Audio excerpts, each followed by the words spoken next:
मियां चन्नू से आपको अपडेट करेंगे। नुमाइंदा खसूसी तनवीर अहमद की रिपोर्ट के मुताबिक ज्वेलन थ्रो में मुल्क का नाम एक बार फिर रोशन करने वाले कौमी हीरो अरशद नदीम की वतन आमद पर डीपीओ राना उमर फारूक और डिप्टी कमिश्नर वसीम हामिद सिंधु ने कौमी हीरो का इस्तकबाल किया, गुलदस्ते पेश किए।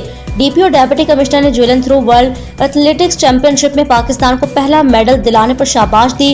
आलमी एथलेटिक्स मुकाबले में अरशद नदीम ने सिल्वर मेडल जीता। गोल्ड मेडलिस्ट से आधे मीटर से भी कम फर्क की वजह से दूसरे नंबर पर रहे।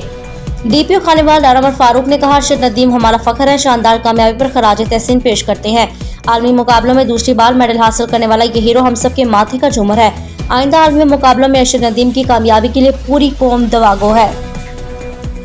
डिप्टी कमिश्नर खानेवाल वसीम हामिद सिंधु ने कहा, अरशद नदीम ने शानदार कामयाबी हासिल करके मुल्क और कौम का नाम रोशन किया।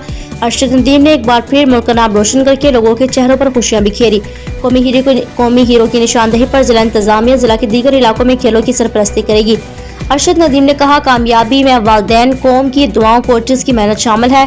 इंशाल्लाह एशियन गेम्स में भी मुल्क और कौम का नाम रोशन करूंगा।